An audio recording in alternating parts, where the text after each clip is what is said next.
Hello दोस्तों, आशा करते हैं आप लोग बहुत अच्छे होंगे। द परफेक्ट स्टडी में आप सभी लोगों का स्वागत है मेरे भाई। देखो, हम लोग संभावित प्रश्न डिस्कस कर रहे हैं। इसके पहले पेपर फर्स्ट, पेपर सेकेंड और पेपर थर्ड तीनों का मेरे भाई हम लोग संभावित प्रश्न डिस्कस कर दिए हैं। यानी childhood and growing up, contemporary India and education, उसके बाद psychology of learner, learning and teaching, तीनों पेपर के हम लोग संभावित प्रश्न, इंपॉर्टेंट क्वेश्चन सब कुछ डिस्कस कर चुके हैं। आज मेरे भाई हम लोग डिस्कस करने जा रहे हैं पेपर फोर्थ, जिसका नाम क्या है, अधिगम के लिए आकलन या फिर अधिगम के लिए निर्धारण, यानी असेसमेंट फॉर लर्निंग। इसके हम लोग एक्सपेक्टेड क्वेश्चंस को देखेंगे और समझेंगे। और हाँ, इन प्रश्नों को एग्जाम से पहले पहले मेरे भाई एक बार प्रिपेयर कर लेना। इसके बाहर आपको एग्जाम में कुछ भी देखने को नहीं मिलेगा। ठीक है, चलो उम्मीद करते हैं सारी चीजें पेशेंस के साथ आप लोग समझोगे। ठीक है, चलो सबसे पहले हम लोग very short answer type questions को देखते हैं।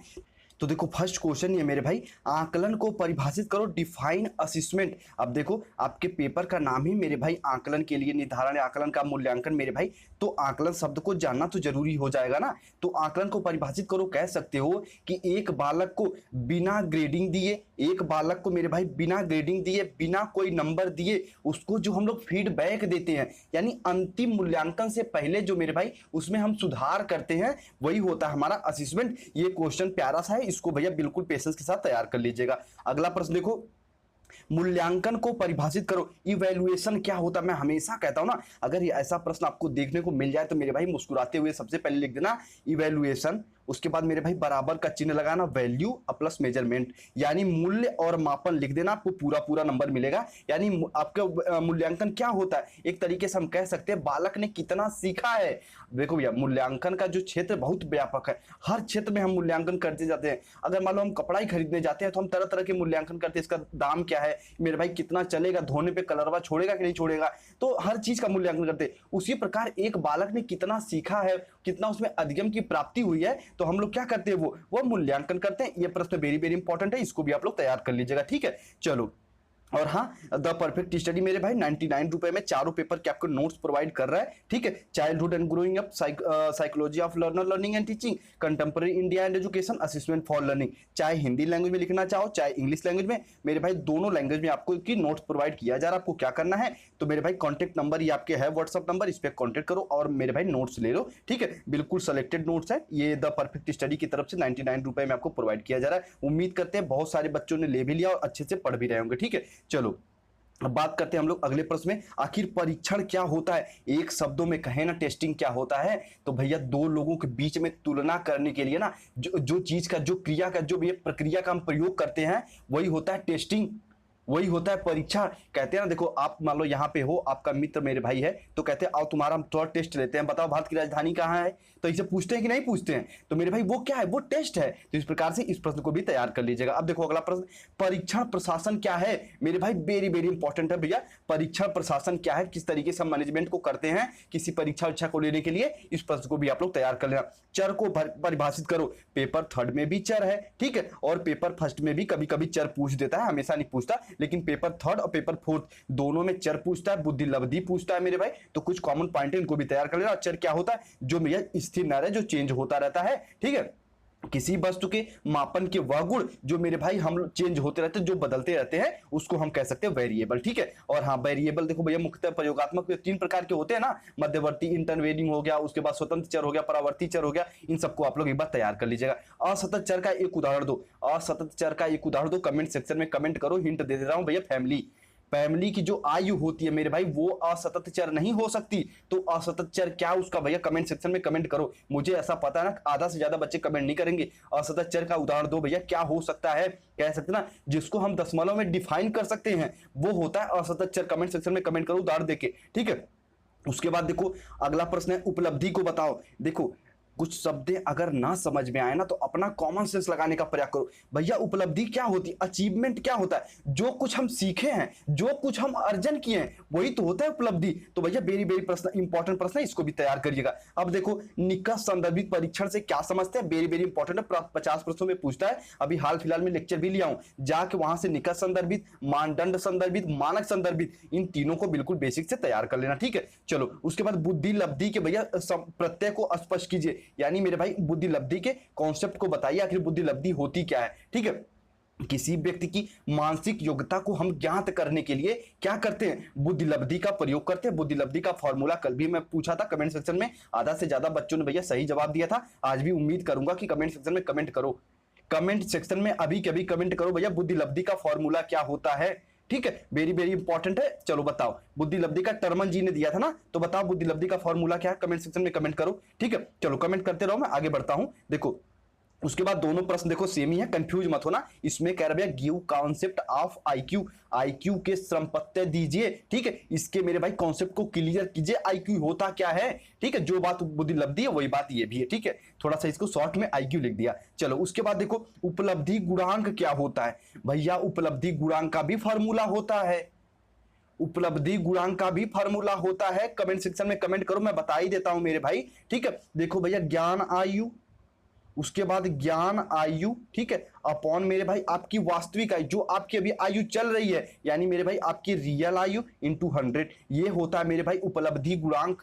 आप लोग के देखो कहते हैं ना जो चीज आईक्यू है सेम उससे रिलेटेड है, लेकिन यहाँ पे मेरे भाई ज्ञान आयु अपॉन रियल आयु या करंट एज इंटू 100, ये होता है उपलब्धि गुणांक। उम्मीद करते इतना आप लोग समझे होंगे। चलो अगला देखो इंपॉर्टेंट है ये, मूल्यांकन पैटर्न की ग्रेडिंग पद्धति की आवश्यकता के औचित्य को साबित करो। कहने का साफ साफ मतलब है मेरे भाई इसके पॉजिटिव पॉइंट को लिखना। भैया ग्रेडिंग पद्धति होती क्या है, सिर्फ इसको पकड़ो, ग्रेडिंग पद्धति क्या होती है। ठीक है, जिसमें हम नंबर नहीं देते। ठीक है, जैसे कोई बालक मान लो 10 बालक है मेरे भाई, मान लो 10 बालक है, वो 10 बालक जो है मेरे भाई 90 से लेके 100 के बीच में नंबर पाए हैं, तो आप कह दो भैया ए ग्रेड है। ठीक है, अब देखो कोई 90 से लेके 80 के बीच में नंबर पाया तो हम कह देंगे बी ग्रेड। तो यही तो है। ठीक है, इसके क्या फायदे हैं क्या नुकसान है, तो भैया इसको आप लोग डिफाइन करो। फायदे तो पता है ना क्या होंगे, कि कोई बच्चा इसमें डिमोटिवेट नहीं होगा। जो बच्चा 90 नंबर पाएगा वो भैया अपने आप को 100 के बराबर समझेगा। इसके हानि क्या है, जो भैया 100 नंबर पाया वो 90 के बराबर आ जाएगा, ये इसकी हानि है। तो इसको डिफाइन करो, वेरी वेरी इंपॉर्टेंट प्रश्न ये भी है।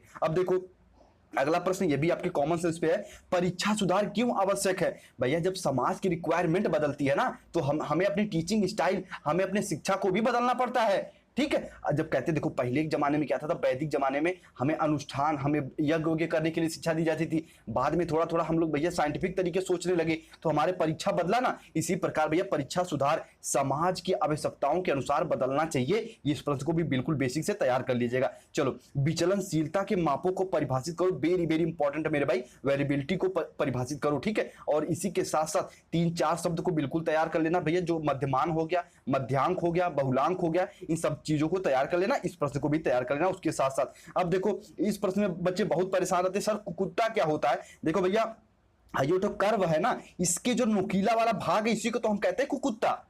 ठीक है, चलो कुछ बच्चे कुत्ता समझ रहे होंगे, तो ऐसा नहीं मेरे भाई कुकुत्ता है। ठीक है, तो देखो भाई कोई भी कर्व के कितना वो नुकीला है तो उसको हम किससे डिफाइन करते हैं, कुकुत्ता से डिफाइन करते हैं। जो भैया नोट्स प्रोवाइड किया था उसमें इसको मैंने डिफाइन किया है। चलो उसके बाद देखो जो अगला यानी प्यारा सा प्रश्न है, आकलन एवं मूल्यांकन में अंतर बताओ। देखो भैया पढ़ाने के पहले हम जौन चीज का प्रक्रिया का जो हम आकलन, जो हम मेरे भाई हम अनुमान लगाते हैं ना, उसको हम कहते हैं आकलन। पढ़ाने के बाद बच्चे ने क्या सीखा क्या नहीं सीखा, तो वो हो जाएगा मूल्यांकन। जैसे वृद्धि और विकास है ना, मुझको दोनों सिमिलर लगते हैं भैया, आकलन और मूल्यांकन। आगे चल के दोनों भैया मूल्यांकन का ही रूप ले लेते हैं, लेकिन बेसिक सा डिफरेंट है, इसको आप लोग जानते रहिएगा। प्रश्न बैंक क्या है भैया, एक विषय के मेरे भाई, एक कोई विशिष्ट विषय के जब आप टेस्ट लेने जाते हो तो उसके जो जितने भी प्रश्न इकट्ठा लिखते हो वही तो प्रश्न बैंक है। ठीक है, चलो परीक्षण करने के लिए जो चीजें हम डाटाबेस तैयार करते हैं वही प्रश्न बैंक है। चलो एनसीएफ का भैया, एनसीएफ का फुल फॉर्म बताओ अंग्रेजी में, यहाँ पे तो हिंदी में लिखी दिया है। एनसीएफ का फुल फॉर्म बताओ तुरंत के तुरंत कमेंट सेक्शन में। ठीक है, कमेंट सेक्शन में एनसीएफ का फुल फॉर्म बताओ भैया। एक चीज मैं यहाँ पे बता देता हूँ, नेशनल। ठीक है, नेशनल बता दिया, आगे सी और एफ का फॉर्मूला की मेरे फुल फॉर्म जल्दी बताओ कमेंट सेक्शन में। एनसीएफ का फुल फॉर्म क्या होता है, वेरी वेरी इंपॉर्टेंट है, आगे सीटेट की तैयारी करोगे भैया, पढ़ना पड़ेगा एनसीएफ को पूरा अच्छे से। ठीक है, चलो बताओ राष्ट्रीय पाठ्य चर्चा प्रारूप का परिचय दीजिए। एनसीएफ का फुल फॉर्म बताओ अंग्रेजी में क्या होता है, जल्दी। चलो बहुत अच्छे, ठीक है भाई आगे बढ़ते हैं। आप लोग बताते रहो, कमेंट सेक्शन में कमेंट करते रहो। सेंट्रल टेंडेंसी क्या होता है या फिर सेंट्रल स्कोर क्या होता है। देखो सेंट्रल स्कोर का भैया नाम से पता चल जाए, जो भैया मध्य का जो मान होता है वही तो सेंट्रल स्कोर होता है, केंद्रीय प्राप्तांक होता है। ठीक है। चलो अगला प्रश्न देखो, ये भी वेरी वेरी इंपॉर्टेंट है। निकट संदर्भित परीक्षण क्या है मेरे भाई, इसको भी तैयार कर लेना। निकट संदर्भित परीक्षण हो गया, मानक संदर्भित, मानदंड संदर्भित, तीनों को जाके लेक्चर देख के बिल्कुल कॉन्सेप्ट क्लियर कर लीजिए। चलो अगला प्यारा सा प्रश्न है मेरे भाई, देखो सांख्यिकी के शैक्षिक उपयोग बताइए। देखो भैया सांख्यिकी जो है ना, शिक्षा के हर क्षेत्र में प्रयोग किया जाता है। जहां मापन मूल्यांकन का प्रयोग किया जाएगा वहां सांख्यिकी का प्रयोग किया ही किया जाता है। तो इस प्रश्न को भी बिल्कुल अच्छे से तैयार कर लीजिएगा। उसके बाद देखो केंद्रीय प्रवृत्ति के माप बताओ, सेंट्रल टेंडेंसी क्या होता है उसको यहाँ पे डिफाइन करो। सेंट्रल टेंडेंसी क्या होता है मेरे भाई, कहते हैं विशिष्ट मूल्य, किसी भी समूह के विशिष्ट मूल्य जो होते हैं वही होते हैं सेंट्रल टेंडेंसी। ये प्रश्न को भी बिल्कुल अच्छे से तैयार कर लीजिएगा। चलो अगला प्रश्न देखो, मानक विचलन से आप क्या समझते हैं भैया, स्टैंडर्ड डेविएशन जिसे एसडी कहते हैं। इस पे एक दो क्वेश्चन भी पूछता है, इसको भी आप लोग तैयार कर ही लीजिएगा। उसके बाद मानक को डिफाइन करो, मानक आखिर होते क्या है। देखो कोई भी परीक्षण लेते हैं उसका एक तो मानक निर्धारित करते हैं ना। मान लो अगर एक मान लो किसी आप कोई टेस्ट लेने जाते हो, अगर 100 नंबर है तो ये क्या है, एक आप एक मानक निर्धारित कर देते हो कि 90 के ऊपर जो बच्चे नंबर पाएंगे वो पास हो जाएंगे। तो यही हो गया मानक, इसी को परिभाषित करना बेसिक से, इसको भी आप लोग तैयार कर लीजिएगा। ठीक है, जितने भी इंपॉर्टेंट क्वेश्चन मैं आपके साथ डिस्कस कर रहा हूं सभी को बेसिक से आप लोग कवर कर लेना। ठीक है, चलो अब बात हम लोग करने जा रहे हैं मेरे भाई शॉर्ट या फिर लॉन्ग आंसर, जिसे कहते हैं लघु उत्तरी या फिर दीर्घ उत्तरी प्रश्न को। जितने भी प्रश्न बता रहा हूं मेरे भाई सबको एक बार एग्जाम से पहले आप लोग प्रिपेयर जरूर कर लीजिएगा। उपयुक्त उदाहरण द्वारा मूल्यांकन के पैमानों के प्रकार की व्याख्या करो। देखो नामित पैमाना हो गया, क्रमित पैमाना हो गया, सतत पैमाना हो गया। इन सब मेरे भाई जो मूल्यांकन पैमाना है इनको आप लोग बेसिक से तैयार कर लीजिएगा। ये पूछता भी है 200 वर्ड्स में। उसके बाद देखो जो अगला प्रश्न है ये भी वेरी वेरी इंपॉर्टेंट है। मानक प्राप्तांक क्या है मेरे भाई, बेस स्टैंडर्ड स्कोर क्या है। उसके बाद जेड स्कोर और टी स्कोर के मध्य अंतर पूछता है, इसको आप लोग डिफाइन कर देना। ठीक है, देखो जेड स्कोर और टी स्कोर थोड़ा सा क्रिटिकल है, लेकिन जब मैं प्रीवियस ईयर प्रश्न सॉल्व कराया था तो उसमें दोनों को बेसिक से थोड़ा सा डिफाइन किया था। तो जो बच्चे प्रीवियस ईयर देखे होंगे उनको पता होगा ये चीजें। चलो उसके बाद देखो ये थोड़ा सा इसको समझने की जरूरत है। बुद्धि के बीने परीक्षण पर एक संक्षिप्त टिप्पणी लिखो। देखो कहते हैं ना इसमें आपको मेरे भाई परीक्षण पूछता है, बुद्धि परीक्षण पूछता है। जो भी बेसिक से मैं इंटेलिजेंस वाला चैप्टर कवर कराया था, शाब्दिक बुद्धि परीक्षण, अशाब्दिक बुद्धि परीक्षण, बीने, टर्मन, उसके बाद मेरे भाई जो अल्फा आर्मी, उन सबको बेसिक से कवर कर लेना। ये मेरे भाई आपको 500 वर्षों में पूछता है, खूब लिखने में मजा भी आएगा। इन प्रश्नों को बिल्कुल अच्छे से, बुद्धि परीक्षण कैसे होता है एक बालक का, ठीक है, तो इस प्रश्न को भी बिल्कुल तैयार कर लीजिएगा। चलो अगला प्रश्न देखो, निकट संदर्भित परीक्षण और मानक संदर्भित परीक्षण के प्रत्यय को स्पष्ट कीजिए। दोनों परीक्षणों के मध्य में यह अंतर बताओ। वेरी वेरी इंपॉर्टेंट प्रश्न है, इसको स्टार लगा लीजिए। ठीक है, पहले बात निकट संदर्भित परीक्षण जो शब्द है ना, इसको बेसिक से एकदम भैया कॉन्सेप्ट क्लियर कर लो कि आखिर निकट संदर्भित होता है क्या है। समूह में जो विशिष्टता को बताता है ना जो परीक्षण, उसको बिल्कुल बेसिक से तैयार कर लो। और मानक संदर्भित परीक्षण को भैया कि एक बालक की जो भैया विशेषता है उसको ये डिफाइन करता है। तो दोनों को जो लेक्चर लिया हूं वहां से जाके इसको बेसिक से कवर कर लीजिए। ठीक है, चलिए आगे आ जाओ। देखो ये भी इंपॉर्टेंट है, सतत आंतरिक मूल्यांकन क्या है। देखो भैया 90 से पता चल जा रहा है, सतत यानी जो लगातार चलता है, जो एक मेरे भाई अध्यापक जो कक्षा में पढ़ाने के साथ साथ जो बालक का मूल्यांकन करता रहता है ना, उसी को तो कहते हैं हम सतत आंतरिक मूल्यांकन। और जो आपकी मेरे भाई नई शिक्षा नीति आई है ना, उसमें भी सतत आंतरिक आकलन पर जोर दिया गया है। इसके गुणों और दोषों की व्याख्या करो। वेरी वेरी इंपॉर्टेंट प्रश्न है, 500 वर्ड्स और 200 वर्ड्स दोनों में पूछता है। डिपेंड ये करता है मेरे भाई, अगर 500 वर्ड्सों में पूछता है इसको ज्यादा हेडिंग बना के लिखना, अगर 200 वर्षों में पूछता है तो मेरे भाई अपने हिसाब से इसको मैनेज कर लीजिएगा, क्योंकि 200 वर्षों में कंप्लीट करना रहता है। चलो अगला प्रश्न देखो, ये भी वेरी वेरी इंपॉर्टेंट है, इसको भैया स्टार तो लगाओ ही लगाओ। ठीक है, एक परीक्षण की विश्वसनीयता गुणांक से आप क्या समझते हैं। देखो विश्वसनीयता आखिर होती क्या है, कहते हैं ना विश्वसनीयता वही होती है कि भैया हम अगर किसी भी चीज पे खरे उतरे हर बार, अगर एक परीक्षण में कोई बालक 20 नंबर पा रहा है मेरे भाई, फिर अगर हम एक महीने बाद सेम लेवल के क्वेश्चन का हम परीक्षण कर रहे हैं, फिर अगर वो 20 नंबर 19 नंबर पा रहा है, तो हम कहेंगे भैया परीक्षण विश्वसनीय है। ठीक है, परीक्षण विश्वसनीय है, तो भैया उससे आप क्या समझते हो। ठीक है, इसको आप लोग बिल्कुल अच्छे से तैयार कर लेना। जब पुनर्परीक्षण विधि इसमें जो पूछ रहा है, 2 विधियों का वर्णन करो, तो पुनर्परीक्षण विधि में आप लोग कर सकते हो कि पुनर्परीक्षण विधि वही होती है, अगर हम हर बार परीक्षा ले तो बच्चों का सेम प्राप्तांक अगर आ रहा है मेरे भाई, तो हम कहेंगे कि परीक्षा जो विश्वसनीयता है। ठीक है, देखो अगला प्रश्न ये भी वेरी वेरी इंपॉर्टेंट है। एक उपयुक्त उदाहरण की सहायता से चतुर्थांक विचलन की व्याख्या करो। चतुर्थांक विचलन की व्याख्या करो, वेरी वेरी इंपॉर्टेंट प्रश्न है, इसको भी भैया बिल्कुल अच्छे से तैयार कर लीजिएगा। देखो तृतीय विचलन या फिर मेरे भाई फर्स्ट विचलन नहीं पूछता, सिर्फ और सिर्फ चतुर्थांक विचलन पूछता है, जिसको आप लोग तैयार कर लेना। जो भी प्रश्न है 200 वर्षों में ये पूछता है। देखो एक उपयुक्त उदाहरण द्वारा ग्रेडिंग प्रणाली पर एक संक्षिप्त टिप्पणी लिखो। देखो अगर 500 वर्षों में पूछ देगा ना तो मुस्कुराते हुए लिखना भैया ग्रेडिंग पद्धति क्या है, जिसमें हम नंबर का प्रयोग नहीं करते, सिर्फ और सिर्फ मेरे भाई कि हम लोग की अल्फाबेट का प्रयोग करते, वो होता है ग्रेडिंग पद्धति। चलो उसके बाद देखो जो ये प्यारा सा प्रश्न है, परीक्षा सुधार, बिल्कुल सेपरेट लेक्चर लिया हूं, ठीक है,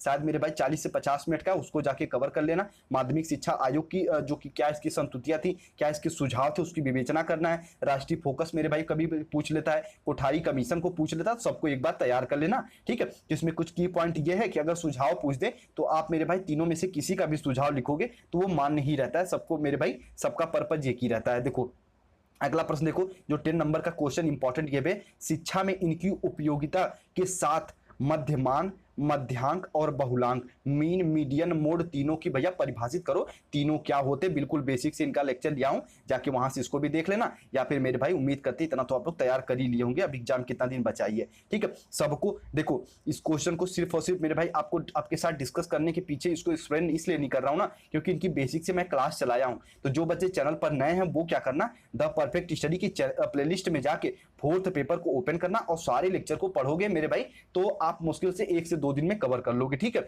चलो उम्मीद करते हैं सारी चीजें आप लोग समझे होंगे। अच्छा देखो इसका आप लोग आंसर चाहो तो भैया लिख के भेजना। इसमें मध्यमान पूछ रहा है, ठीक है, इसको भी सेलेक्ट किया हूं।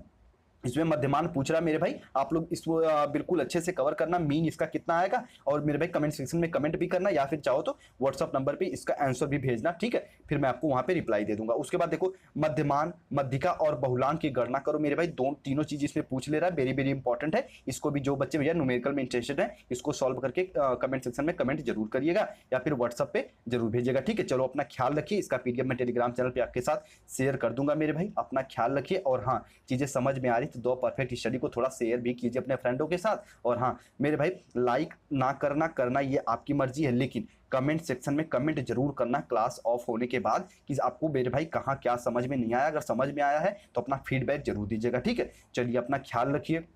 और हाँ एक बार मैं फिर कह देना हूँ आपको मेरे भाई, अगर सेलेक्टेड नोट्स चाहिए तो आप इस व्हाट्सअप नंबर पे कांटेक्ट करके 99 रुपये में चारों पेपर के भैया नोट्स ले सकते हो। जितने बच्चे नोट्स लिए उम्मीद करते हैं सब लोग अच्छे से पढ़ाई वढ़ाई कर रहे होंगे। अपना ख्याल रखिए, और ठीक है एक बार मैं फिर कहूँगा मेरे भाई, सफलता एक दिन में नहीं मिलती लेकिन एक दिन जरूर मिलती है। तो उसके लिए क्या करना चाहिए, अपने प्रति ईमानदार रहो, अपने काम के प्रति ईमानदार रहो, बिल्कुल मेरे भाई लगातार मेहनत करते रहो, प्रयास करते रहो, ठीक है। चलो अपना ख्याल रखिए और अच्छे से पढ़ाई करते रहिए, मिलते हैं अपनी अगली क्लास में, ठीक है। तब तक अपना ख्याल रखिए।